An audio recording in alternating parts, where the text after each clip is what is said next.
오늘 본문 말씀은 예수님께서 예루살렘 성전에서 사람들에게 강론하시는 장면으로 시작합니다.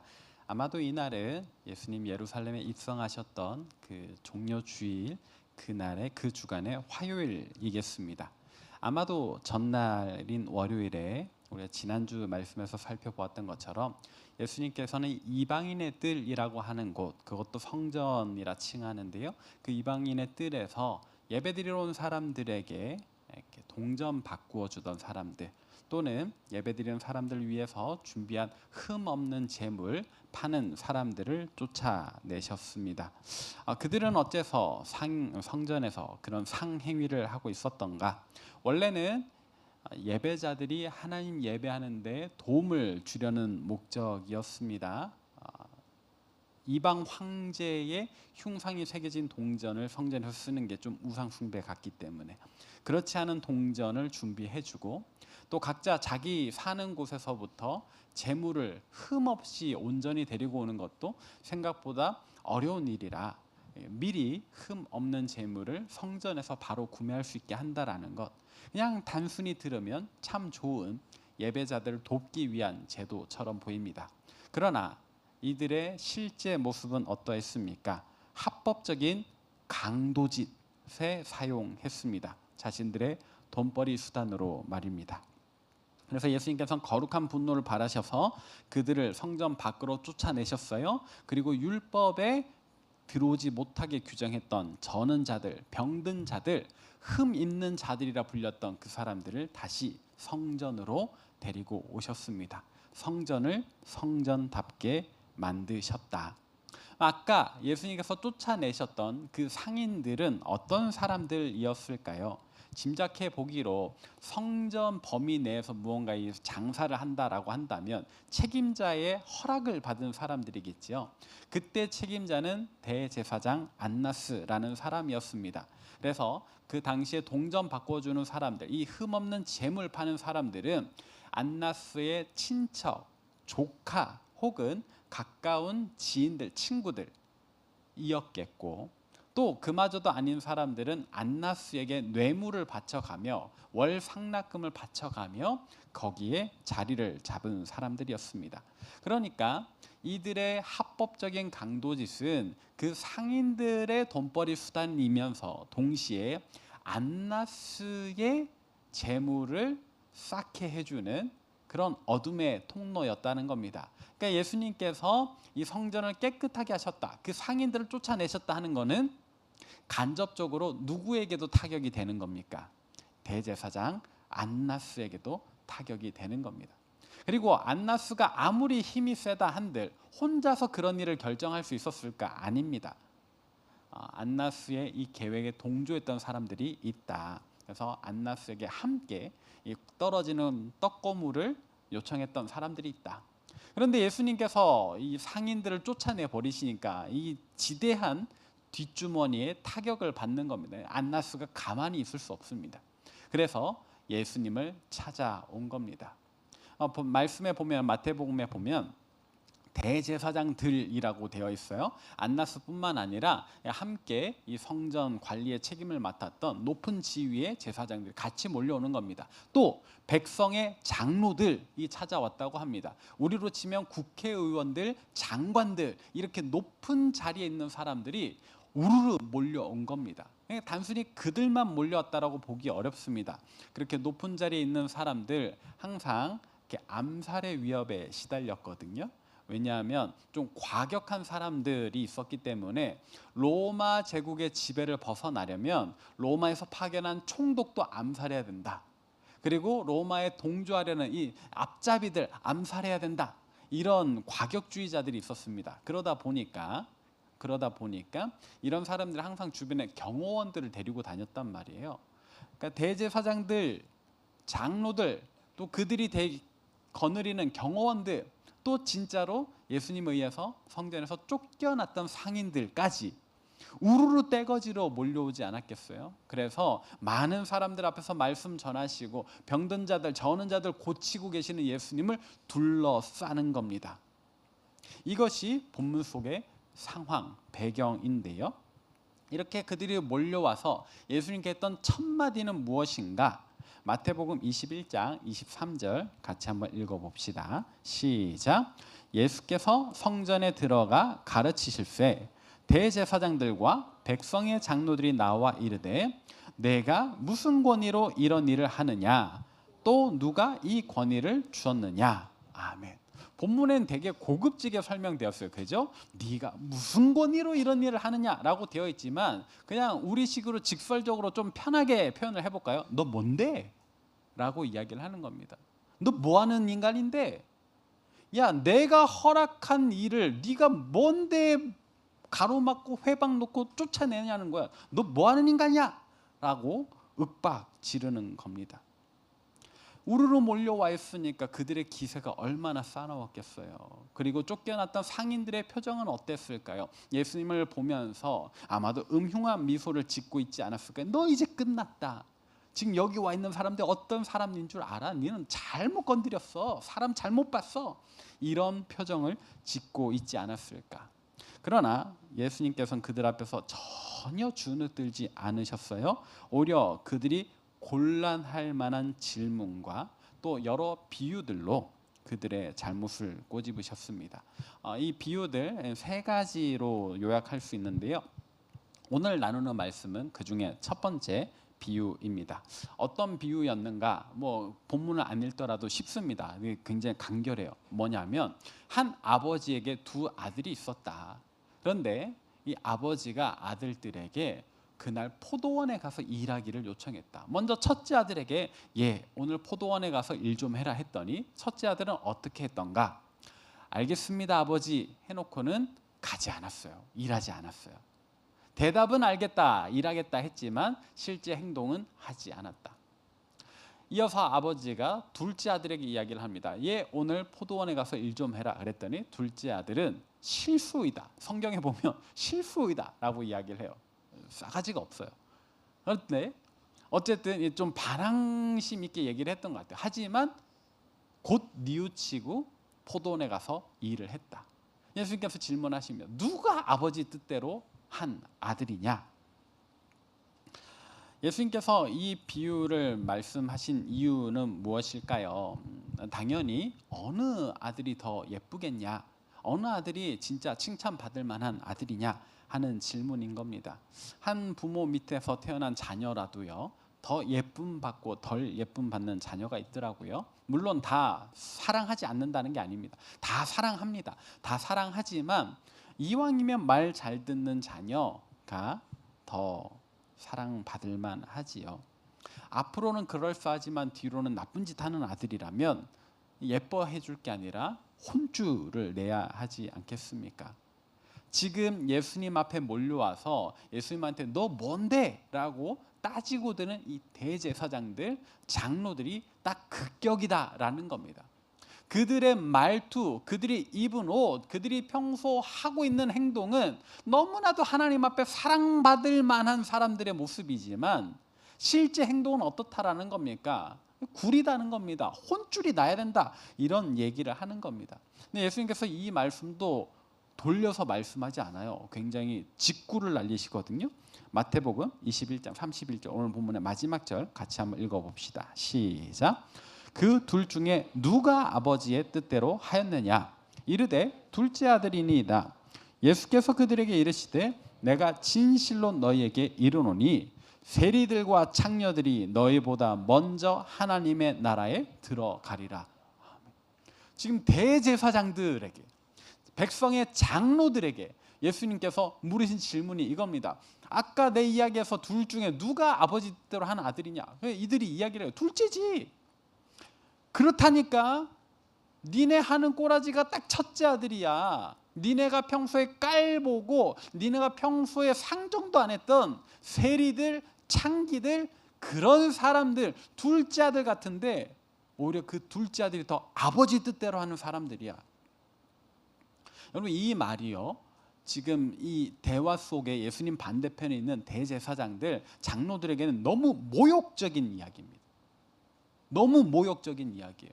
왜? 그들은 정말 하나님 앞에서 설 수도 없을 정도로 죄인들이라고 생각했던 이 대제사장과 장로들의 입장에선 그런 인간들이거든요. 어딜 감히 지금 우리랑 같은 레벨에 둔다는 거야? 안 될 이야기예요. 우리는 지극히 거룩하신 하나님 가까이 있는 사람들이, 아마 이들 생각에, 성경에 그런 얘기는 없지만 아마 이들 생각에 죽어서 천국 가면 자기들이 하나님 바로 밑에 있을 거라고 생각하지 않았을까? 이미 그런 권세를 누리고 있기 때문에요. 그만큼 자기들은 하나님 가까이 있을 거라고 생각을 합니다. 우리가 부활주일에 예루살렘에 있는 무덤 관련한 이야기를 잠깐 했잖아요. 예루살렘 성 내에 무덤을 쓴다라는 건 진짜 어려운 일이거든요. 뭐가 어렵냐? 일단 비쌉니다. 너무 비싸요. 뭐 이렇게 무덤이라는 것은 생활 공간이 아니니까 이렇게 수도 한복판에, 그것도 보호받을 수 있는 그런 곳에 어떻게 무덤을 쓰겠어요? 그 가격적으로도 일단은 불가능해요. 산 사람 살기에도 비싼 땅이에요. 하지만 이게 더 무덤으로 쓴다 그랬을 때 더 웃돈을 받습니다. 왜? 그게 하나님 나라가 임할 때에. 그 신앙은 지금도 마찬가지예요. 유대교가 아니라 예루살렘에 거주하는 기독교인이라도 그 비슷한 생각을 아직도 합니다. 뭐냐면 예수님 다시 오셔서 부활하실 때에 예루살렘에서부터 부활이 시작된다라고 생각하거든요. 그러면 이 부활의 물결이 쫙 있는 거, 순서가 있는 거예요. 예루살렘 성 안에 있는 사람들은 좀 빨리 부활한단 말이지. 대한민국에 묻혀 있으면은 못해도 이렇게 며칠 뒤에 부활할 것 같아, 그죠? 땅값의 차이가 생기는 거예요. 지금 그런 느낌이거든요. 이들은 이미 자기들 묻힐 무덤도 예루살렘 경내에 다 마련해 놨을 겁니다. 왜? 우리는 하나님 가까이 있는 사람들이거든. 평소에 우리가 가지고 있는 이 모든 종교적 열정, 이들은요 성전을 관리하는 사람들이잖아요. 이들은요 하나님 앞에 드리는 예배를 집례하는 사람들이잖아요. 이들은요 하나님의 백성을 하나님의 백성답게 가르치고 교육하는 사람들이었잖아요. 그러니까요 이들은 누구보다도 우리가 하나님과 가깝다라고 생각했던 사람들인데, 누구보다 하나님과 멀게 있어야 하는 그 죄인들, 세리와 창기들을 자기들보다 가까이 놓는, 그 같은 레벨에 놓는 것도, 비교 대상으로 삼는 것도 기분이 나쁜데, 그들보다 우리가 늦게 천국에 간다고? 이거는 제대로 긁힌 겁니다. 예수님께서는 이들의 마음을 정확히 아시는 거예요. 그래서 이렇게 돌려 이야기하지도 않으시고, 어떤 때는 예수님께서 진짜 어렵게 막 돌려서 이야기를 하시는데 이 장면에서는 그러지 않아요. 그냥 팍 질러버리십니다. 이들이 가장 싫어했던 그 지점을요. 겉모습이 중요한 게 아니에요. 그러면 무엇이 중요한가? 정말 하나님 아버지의 뜻대로 하는 것이 중요하다. 비유 속에서 대답은 예 했지만 실제로는 하지 않는 첫째 아들, 대답은 싫다라고 했지만 실제로는 가서 이 일을 했던 둘째 아들, 둘 중에 누가 아버지의 뜻대로 한 자인가? 둘 중에 누가 더 아버지께 사랑받을 만한 자인가? 물론 대답도 예하고 행동도 예하면 좋겠지만 뭐 우리 인간 심성이 그렇지 못하잖아요. 대답은 실수다 했어도 실제로 행동했던 둘째 아들은 천국의 기쁨을 누릴 수 있다. 결국 겉모습이 중요한 게 아니다. 고급진 말투, 우아한 행동, 비싸고 화려한 옷, 그런 것들까지도 갖출 수 있다면 좋겠지만 실제로는 하나님 아버지의 뜻대로 사는 인생이어야 한다라는 얘기입니다.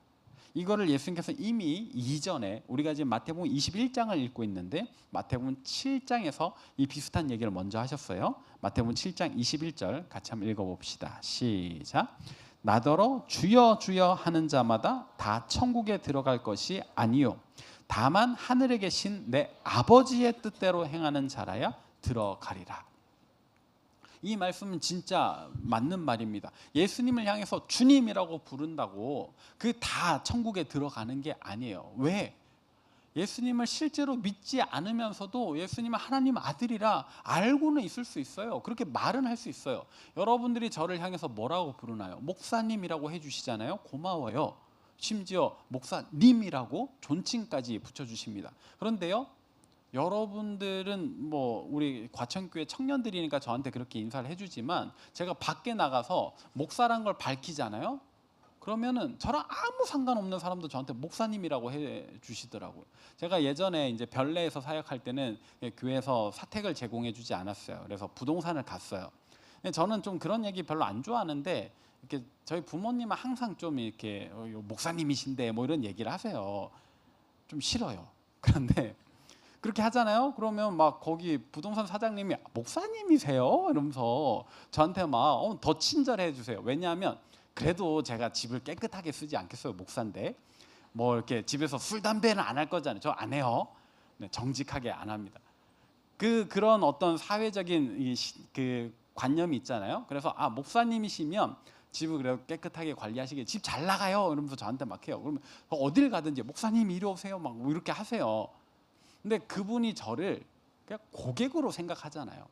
하지만 명칭은 목사님이라고 해준단 말이죠. 우리가 어쩌면 신앙생활에 있어서도 그렇게 할 수 있다니까요. 이미 알잖아요. 우리가 그냥 종교 생활을 하는 것과 진실한 신앙생활의 차이. 우리가 얼마든지 썬데이 크리스찬으로서 종교 생활을 할 수 있습니다. 정말로 예수님을 믿는 하나님의 자녀로서 신앙생활을 하는 것과 그건 다르단 말이에요. 이게 달라요. 이거를 야고보서 2장 26절에서도 이렇게 이야기를 합니다. 시작. 영혼 없는 몸이 죽은 것 같이 행함이 없는 믿음은 죽은 것이니라. 아까 부동산 사장님 이야기를 잠깐 했지만 우리 교회 안에 우리가 한 공동체 안에 있어도 그럴 수 있어요. 누구는 진짜 살아있는 믿음 생활을 할 수 있지만 누군가는 그냥 무늬만 있는 죽은 것이나 다름없는 그런 신앙생활을 할 수 있다고요. 그런데 우리가 그냥 단순히 그냥 교회에 있으니까 다 천국 간다? 조금 말이 되지 않는 것 같습니다. 그러면 여러분들이 익히 들어오셨던 그런 이야기 있잖아요. 예수 믿으면 천국 간다며. 다른 거 안 해도 된다며. 공로로 천국 가는 거 아니라며. 그냥 그 이름을 믿는 자는 누구든지 하나님 나라, 하나님 자녀가 되는 권세를 주셨다며. 예수님을 믿기만 하면 된다더니 갑자기 이제는 뭐 주여 주여 하는 자마다 다 천국 가는 거 아니라 그러고 뭘 행해야 된다 그러고. 이게 충돌하는 것 같아요? 아니라니까요. 아까도 말씀드렸듯 예수님을 믿는다라는 말, 그 말에 이게 오해하시면 안 돼요. 단순한 종교생활, 진짜 신앙생활 차이가 있다. 대제사장들, 장로들 겉으로는 너무나도 경건한 사람들이었지만 실제 행동은 어땠습니까? 뒷주머니 찬다니까요. 성전을 자기들의 장사치, 그 강도질하는 장으로 만들었다니까요. 이거 어떻게 진짜 종교인이라고 할 수 있어요? 하나님의 자녀라고 할 수 있어요? 아니라니까요. 이들의 말은 날마다 하나님 얘기를 했겠죠. 날마다 하나님 나라 이야기를 했을 겁니다.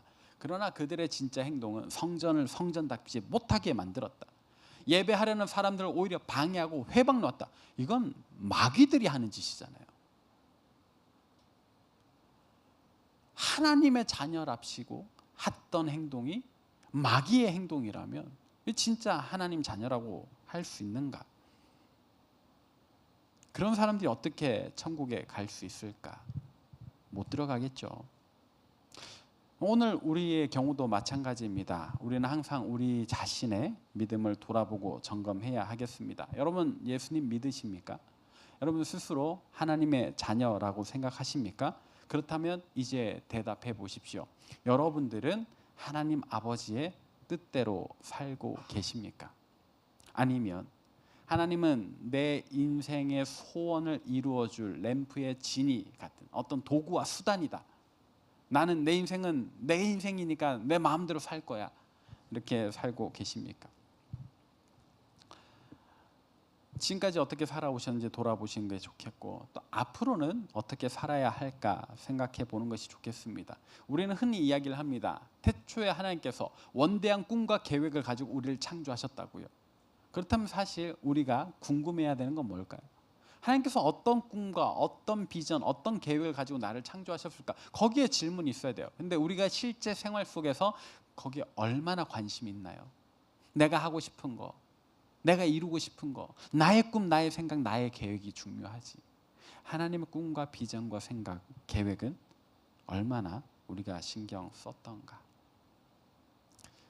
답은 정해져 있습니다. 우리는 진실로 하나님 아버지의 뜻대로 살아야 합니다. 제가 말씀을 준비하면서 사실 좀 어려웠습니다. 이왕이면 참신한 설교로, 재밌는 설교로 이렇게 졸리디 졸린 시간에 여러분들을 한 명도 재우지 않고 이렇게 매주 은혜의 도가니로 막 빵빵 터뜨려가면서 설교를 해야 되는데 어쩔 수 없어요. 본문이 너무 판이한 평범한 교훈이죠. 하나님 아버지 뜻대로 살아야 된대요. 이거 모르는 사람 어디 있습니까?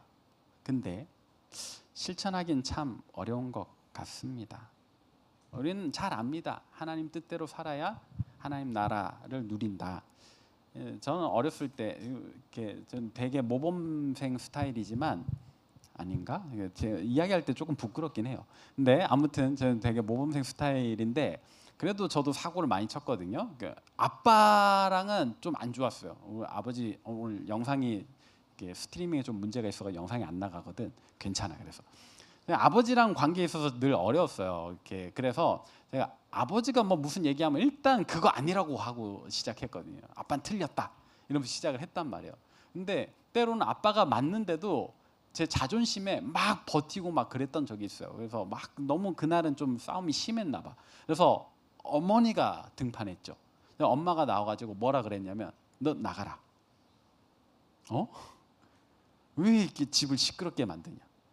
아버지한테 대들고 넌 아버지 자식 아니다.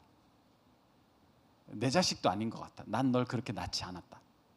넌 나 집에서 나가라. 그래서 제가 집에서 쫓겨났어요. 저희 집이 이제 2층 주택이었는데 현관 앞에 있으니까 엄마가 아니래요. 아예 나가래요. 그래서 대문 밖으로 쫓겨났어요. 그 하필 그날 하늘이 좀 우중충하고 바람도 좀 차갑고 그래서 으슬으슬 추운 거예요. 괜히 제 기분이 더 그래서 그랬을까? 그래서 제가 이렇게 서 있는데 또 그날따라 이렇게 저희 집이 시장 입구에 있거든요. 사람들이 왜 이렇게 많이 지나가? 저를 왜 이렇게 쳐다보고 가요? 날씨는 어둡지, 막 바람 부니까 춥지, 사람들 보니까 쪽팔리지. 근데 집에는 못 들어가요. 엄마가 들어오지 말라 그랬어요. 제가 밖에 한 1시간 정도 서 있었던 것 같아요. 다리도 아프고 막 서럽고 막 그렇더라고요. 그래서 저는 그 성경에 그런 표현이 있어요. 이렇게 이 무익한 종을 바깥 어두운 데 끌어내요. 거기서 슬피 울며 이를 갈게 하라. 뭐 이런 표현이 있거든요. 나는 그걸 당해본 사람이에요. 엄마에 의해서 집 밖으로 쫓겨나서 바깥 어두운 데서 슬피 울며 으슬으슬 추우니까 막 이가 덜덜 떨리면서 어쩔 줄 몰라 했던. 근데 제가 어떻게 집에 다시 들어갔을까요? 한 1시간쯤 뒤에 엄마가 이제 나오시더라고요. 그랬더니 저한테 잘했어 잘못했어. 잘못했어요. 아빠 말 잘 들을 거야 안 들을 거야? 잘 들을게요. 진짜지? 네. 그렇게 약속하니까 문이 열렸어요. 다시 들어갔어요. 아빠는 저를 못 본 척해요. 엄마가 아버지한테 죄송하다고 해. 아빠 죄송해요. 그러니까 저희 아버지 경상도 남자니까 됐다. 한마디로 딱 끝났어요. 그 이후에 제가 그 집에서 계속 살려면 해야 되는 행동은 뭐다? 아버지 말씀 잘 들어야 된다. 그런 거예요. 물론 이제 제가 농담 삼아 하는 이야기지만 하나님 나라도 마찬가지예요. 하나님 아버지의 뜻과 상관없이 내 마음 내 뜻대로 내 하고 싶은 대로 한다고 그 나라에서 그렇게 꼬장 부리면 안 되는 거죠. 하나님 나라를 정말 꿈꾸십니까? 하나님 베푸시는 어떤 은혜를 누리고 싶으십니까? 하나님께서 여러분들 위하여 태초부터 예비해 놓으셨던 그 계획, 그걸 이루고 싶으십니까? 그러면 하나님 아버지의 뜻을 중요하게 생각해야 될 겁니다. 근데 이렇게 이야기를 하면요, 막 하나님 뜻대로 살아야 된다 이러면 막 부담감이 막 오잖아요. 그럼 내 인생은 어떻게 되는 건가? 어디로 가야 되는 건가? 지금 내가 여기까지 이루어놨던 이 모든 건 그냥 다 의미가 없는 건가? 하나님께서 살려면 그냥 꼭두각시처럼 살아야 되는가? 그런 거 아니라고 제가 이미 여러 번 말씀드렸습니다. 하나님 우리가 잘 되길 원하세요. 우리의 성장 과정, 지나온 과거의 시간 동안에 계속해서 우리를 인도해 오고 계셨거든요. 근데 이런 우리를 갑자기 막 아프리카 보내고 막 어디 베트남 보내고, 베트남 가신 분 있지만 그분은 이미 우리 청년교구 3년 하시는 동안에 베트남에서 사역이 예비되었어요. 그 모든 과정을 통해서 그분이 가신 거예요. 우리 중에 뭐 누군가 모르지, 또 누가 필리핀 갈 수도 있고 하지만 좀 나중의 이야기예요. 하나님께서도요, 이렇게 우리를 보낼 만한 자를 보내십니다. 그건 우리가 지금부터 애초에 자격이 없다 이 얘기가 아니고, 게임으로 치면 레벨이 우리가 아직 안 돼서 그런 거예요. 죄송하지만 우리 이 청년부는요, 아직 게임을 시작도 안 했어요. 튜토리얼 1청년부쯤 돼야 이제 1레벨인 거예요. 상공 가면 3레벨. 요 정도로 제가 한번 붙여봤습니다. 그만큼 우리의 신앙 레벨이 아직 얕아요. 그래서 하나님께서 갑자기 우리를 막 순교하러 어디 보내지 않으신다고. 그래서 너무 하나님 아버지의 뜻대로 산다는 걸 막 부담스럽게 생각하지 마시고 막 그렇게 안 하셔도 돼요. 오히려 하나님의 뜻은 우리에게 일상 속에서 매일 깰 그 일일 미션 같은 겁니다. 무슨 말이냐면요, 오늘 본문 속에 예수님께서 이제 이게 창작하신 이야기라 그랬잖아요. 비유니까 창작하셨는데 아예 이해가 안 되는 얘기하면 이거 아무도 못 알아들어요. 근데 원래 비유는 그런 거 아니에요. 신천지는 막 비유 그러면 막 그때 아무도 못 알아듣던 걸 이제 뭐 이만희 교주님께서 막 해석해내셨다 그러는데 말도 안 되는 소리야. 아무도 모르는 얘기면 아무도 안 믿어요. 그 당시 모두가 아는 이야기, 이게 비유입니다. 그래서 포도원에 가서 일을 하라고 했다. 이것도 지금 우리로서는 그냥 왜 포도원이지 싶지만, 이 당시 사람들에게 포도는요, 이 지역 사람들에게 포도는요, 너도 나도 포도밭이 있어요. 무슨 얘기냐? 이 이스라엘 산지 자체가요, 포도를 재배하기에 적합한 땅입니다. 그래서 애굽에서, 더 과거의 역사를 보면 애굽에서 출애굽해가지고 이스라엘 민족이 광야를 건너왔잖아요. 첫 정탐꾼을 보냈을 때 이 정탐꾼들이 메고 온 과일이 뭔지 아세요? 포도예요. 근데 그 포도를 민수기 13장에서 뭐라고 묘사를 하냐? 한번 볼까요? 민수기 13장 23절 24절 같이 읽습니다. 시작. 또 에스골 골짜기에 이르러 거기서 포도송이가 달린 가지를 베어 둘이 막대기에 꿰어 매고 또 석류와 무화과를 따니라. 아니, 포도가 너무 흔한데 포도가 겁내 커. 그래서 가지 하나를 잘랐는데 이 가지를 혼자 못 들고 둘이서 이렇게 메어 가지고 왔대요. 포도가 너무 많이 열리는 거예요. 아니, 출애굽이 언제적 이야기인데 기원전 2000년 3000년 전의 이야기예요. 그때부터 포도를 재배해 가지고 오늘날까지 재배한다니까. 제미나이의 대답으로 오늘날 이 유대 산지에서 포도 생산량이요, 연 14톤, 14만 톤이래요. 여러분, 포도 한 알에 무게 얼마나 돼요? 근데 14만 톤이 1년에 생산이 된대요. 그 14만 톤의 90%를 또 유대인들이 먹는데요. 자기들이 와인으로 마시고 그냥 과일로 먹고 뭐 그런데요. 아니, 14만 톤을 유대인 인구가 우리나라랑 거의 비슷하다고 보는데 매일 그냥 포도 먹는 거야. 사실 자기가 몇 송이 먹는지 계산 안 하고 먹는 거야. 그러니까 규모의 차이가 있을 뿐 우리 집도 포도 키우고 쟤네 집도 포도 키우는 거예요. 그래서 한 아버지가 아들들에게 얘 오늘 포도원에 가서 일을 하라 했다. 이거는 이들에게 너무 일상적인 얘기예요. 자기들도 하고 있는 거거든.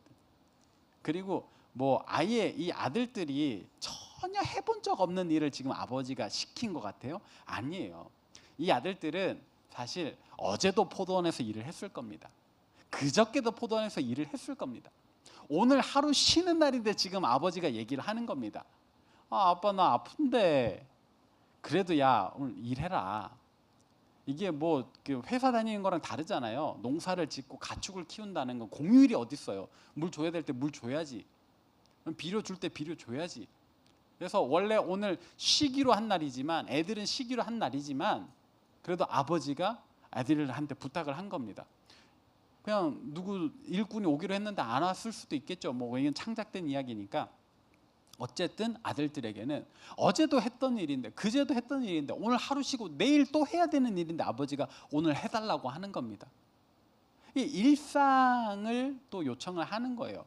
막 너무 어려운 걸 부탁하는 게 아니라고요.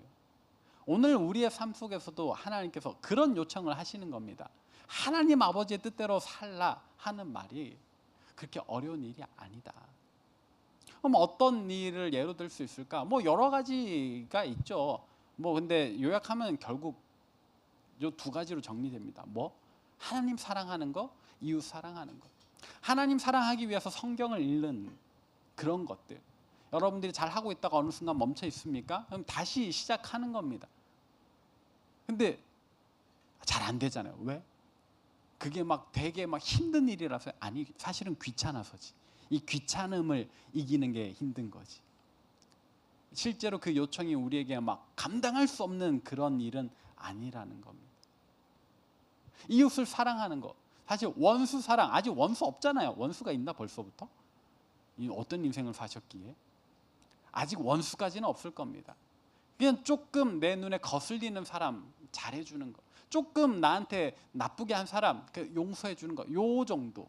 물론 그 와중에서도 우리가 어렸을 때 어떤 치명적인 그 트라우마 생길 정도 상처가 있으면 원수라고 할 수도 있겠지만,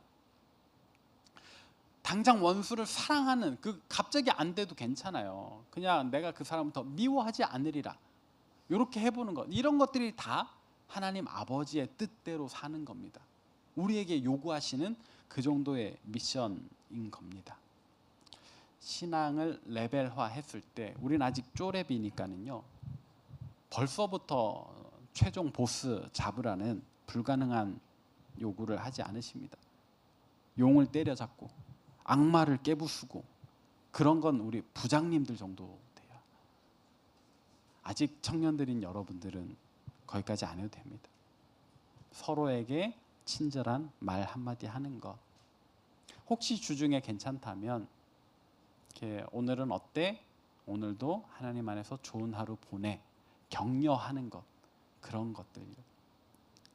사실 제가 우리 청년교구를 섬기면서 몇 번 요청한 미션들이 있습니다. 뭐냐면 우리가 찬양할 때 좀 더 적극적으로 찬양하자. 사실 예배 시간에 좀 일찍 오기도 권면을 했었고, 찬양 시간에 좀 적극적이었으면 좋겠고, 기도원 찬양이 마치면 꼭 아멘으로 화답하자 그랬는데 2년 반째 얘기하지만 잘 안 되는 것 같아요. 그리고 이 말씀 따라 사는 동안 영상 나올 때 좀 따라 부르자 했더니 몇 분 따라 부르시긴 하는데 전체가 하지는 아직 않는 것 같아요. 이런 것들 해보는 게 어쩌면 하나님 우리에게 사명처럼 요구하시는, 우리 레벨에서는 사명처럼 요구하시는 하나님 뜻일 수 있다. 예배를 관람하듯 하지 말고요, 마음을 다해서 참여하시면 좋겠습니다. 느껴지는 감동이 다를 겁니다. 할 수 있는 일부터 능동적으로 적극적으로 순종해 보시면 좋겠습니다. 결국 그걸로 유익을 보는 건 여러분입니다. 성경에 보니까 문둥병 고치기 위해서 이스라엘을 찾아온 아람 제국의 군대 장관 나아만이라는 사람이 있습니다. 문둥병, 한센병이면 살이 썩어 들어가는 이 사람의 병을 고칠 방법으로 하나님의 사람 엘리사는 요단강에 가서 몸을 7번 씻으라고 이야기를 했습니다. 근데 그때 나아만 장군이 막 화를 냅니다. 그냥 샤워 7번 해가지고 몸 나을 것 같았으면 내가 지금까지 왜 고생을 했냐. 근데 그때 주변에 있던 부하가 이야기를 합니다. 진짜 어려운 거, 기이한 행동을 요구했으면 안 하셨겠습니까? 근데 오히려 너무 쉬워서 안 하시는 겁니까? 나아만이 그 얘기를 듣고 마음을 돌이켜요. 그래서 몸을 7번 씻으니까 진짜로 병이 낫더라. 결국 하나님 베푸시는 복은요, 하나님 내미시는 은혜는요, 말씀을 실천하는 사람이 누리는 겁니다. 성경에 진짜 많은 축복이 언급되어 있어요. 하나님께서 우리가 어떤 복을 주실런가, 제가 언제 한번 얘기했죠. 들어가면서도 복을 받고 나가면서도 복을 받고 성에 있든지 복을 받고 들에 있든지 복을 받고 우리가 가지고 있는 모든 광주리가 복을 받고 우리가 키우는 가축이나 우리가 데리고 있는 종이나 다 복을 받는데요. 복 있는 사람 옆에 있으면 복을 받는 거예요. 근데 그 복 있는 사람은 어떤 사람이에요? 하나님 말씀을 실천하는 사람이라니까요. 그냥 하나님 믿습니다 해놓고 아무것도 안 하는 사람은 그냥 부동산 사장님이 저한테 목사님 하는 거랑 똑같은 거예요. 사실은 하나님을 안 믿는 것과 같다. 마지막 예화를 하고 싶은데요. 제가 이제 어렸을 때 들었던 설교인데 또 역시나 기억이 나서 꺼내 봅니다. 어떤 목사님이 새로운 교회 담임 목사로 부임을 하셨대요. 잘생겼고 그리고 첫 설교를 너무 잘하셨대요. 그래서 교인들이 야, 우리 새로운 담임 목사님 진짜 잘 모셨다 했대요. 그리고 한 주를 은혜 가운데 살았습니다. 그냥 이렇게 만족감 있게 살았다는 얘기예요. 근데 다음 주 교회 왔는데 주보에 말씀 제목이 지난주랑 똑같고 본문도 지난주랑 똑같더래요. 주보가 잘못 나왔나 했는데 실제로 담임 목사님 설교를 지난주 걸 그대로 하셨답니다. 만약 여러분들이 그런 일을 겪으셨다면 어떻게 생각하시겠어요? 왜 이렇게 된 거지? 목사님 지난주에 설교를 하셨는데 왜 또 하시지? 그래서 이게 좀 의아한 상태로 지나갔습니다. 그런데 그 다음 주에 일이 생긴 겁니다. 왜요? 그 다음 주에 교인들이 교회 와서 주보를 보니까 설교 제목과 본문이 또 똑같더라. 3주 동안. 오늘은 다르겠지 했는데 막상 예배 시작하니까 목사님이 똑같은 설교를 그대로 하신 겁니다. 교인들이 난리가 났습니다. 예배 끝나고 장로들이 담임 목사님을 찾아갔습니다. 지금 뭐 하자는 겁니까? 설교 준비를 안 하시는 겁니까? 설교가 이거밖에 없습니까? 이야기를 했습니다. 근데 그때 이 목사님의 대답이 뭐였을까요? 제가 첫 주에 여러분들에게 이렇게 살자 권면했는데 한 주 동안 아무도 그렇게 안 사시던데요. 그래서 두 번째 주에 같은 권면을 드렸습니다. 하지만 두 번째 주에도 아무도 실천 안 하시던데요. 제가 1년 52주 매번 다른 설교 해봐야 여러분 한 번도 실천 안 할 거면 제가 무슨 설교를 더 해야 할까요? 그냥 하실 때까지 이 설교 계속 하렵니다. 여러분 어떻게 생각하세요? 제가 지난주에 했던 설교를 오늘 또 한다면 여러분들은 그래도 하나님 말씀이라 믿고 받아들이실 수 있겠습니까? 사실 설교를 준비하다가 이제 이 예화가 떠오르니까 갑자기 마음이 이렇게 복잡해졌어요. 진짜로 나도 지난주 설교를 그대로 해볼까? 하지만 저는 할 수 없었습니다. 왜요? 하필 지난주에 제가 성전 정화하자, 우리 먼저는 물리적인 성전, 이 예배 공간과 우리가 다니는 곳을 청소하자. 그리고 두 번째는 우리의 일상 성전, 우리 개인의 성전, 내 삶에 더러운 건 쫓아내고 거룩한 습관 들이자 했잖아요. 지난주에 바로 청소는 누가 청소해버리대? 누가 실천을 했어. 그래서 제가 지난주 설교를 오늘 못하는 거예요. 기특하고 고맙습니다. 말씀을 실천해 주셔서요. 저도 기쁜데 하나님께서도 기쁘셨겠죠. 저는 매주 새로운 설교를 준비하지만 그 수고가 즐거운 이유 여기 있습니다. 여러분들이 실천해 주시니까요. 고민하는 어려움보다 성장하는 여러분을 보는 기쁨이 저에게 더 큽니다. 그리고 찔리기도 합니다. 때로는 저보다 더 여러분들이 하나님 앞에 순수한 믿음 가진 것 같아서요. 저도 자극받습니다. 그래서 괜히 저도 청소 한번 더 합니다. 물론 요 타이밍입니다. 아까 광고 드렸던 청년주의를 위한 식당 봉사. 조금 부담스러울 수 있어요. 내가 왜 주일에 그런 수고를 해야 되나 싶을 수 있어요. 하지만 또 생각해 보면 할만 하잖아요. 우리가 그 식당 봉사하는데 제가 보니까 한 40명쯤 있으면 좀 부드럽게 할 수 있더라고. 근데 우리가 오늘 예배 인원이 거의 140명이거든요. 그러면 내가 나머지 100명에 들어야지가 아니고 우리 모두가 40명에서도 할 만한데 140명이 달려들면 얼마나 쉽게요. 그냥 40명이었으면 한 사람이 1시간 반씩 해야 되는데 140명이 달려들면 20분씩만 하면 돼요. 함께 하면 부담이 확 줄어드니까 식당 봉사 구역 모임 때 다 같이 식당 봉사 신청해 주시길 바랍니다. 말씀을 정리하겠습니다. 이따금씩 하나님께서 우리에게 분명 버거운 순종을 요구하실 수 있습니다. 어쩌면 선한 사마리아인처럼 우리 앞에 갑자기 어려운 일 당한 사람이 나타날 수 있겠죠. 그를 위해서 내 시간과 금전, 에너지를 포기해야 되는 그런 순간이 올 수도 있습니다. 혹은 사도 바울과 같이 그냥 난데없이 강력한 감동을 주셔서 우리를 어딘가 머나먼 곳으로 보내셔서 선교를 하게 하실 수도 있죠. 분명히 그럴 수 있습니다. 그러나 걱정하지 마세요. 그런 순종은 우리 평생에 한 번쯤 올 겁니다. 한 번쯤. 그 전까지 우리는 신앙의 훈련을 받아야 되는 연습생이니까는요. 당장은 그런 큰 부담스러운 순종보다는 내가 매일 해야 되는 일일 미션부터 잘 하면 좋겠습니다. 오늘 말씀의 제목이 누구 뜻대로 살 것인가입니다. 답은 이미 아시죠? 하나님 아버지의 뜻대로 살아야 한다. 근데 그 하나님 아버지의 뜻대로 산다라는 게 생각보다 어렵습니다. 귀찮으니까요. 나중에 해도 될 것 같으니까요. 아직은 내 뜻대로 살고 싶으니까요. 진짜 어려운 걸 요구하셔서가 아니라 내 뜻대로 살고 싶은 마음 때문에 어려운 겁니다. 그러나 이미 알고 계신 것처럼 하나님 아버지의 뜻대로 하는 자라야 하나님의 자녀입니다. 우리가 할 수 있는 일이라면 미루지 말고 즉각적으로 순종하십시다.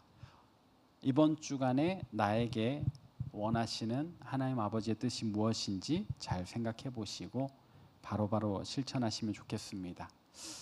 우리가 주기도문에 그렇게 암송하잖아요. 아버지의 뜻이 하늘에서와 같이 땅에서도 이루어지게 하소서. 거기서 말한 땅이 어딜까요? 나 사는 동원은 안 되고요. 나 말고 다른 사람 사는 곳, 지구 반대편 아닙니다. 하나님의 뜻이, 아버지의 뜻이 내 삶에서부터 이루어져서 퍼져나가는 것. 우리가 그런 꿈을 꾸어야 하겠습니다. 하나님 뜻대로 사는, 하나님 아버지의 뜻대로 사는 저와 여러분 되시기를 바랍니다. 우리 그런 마음과 결단을 다지면서 가능하신 분들은 자리에서 일어나셔서 우리 함께 찬양하실까요?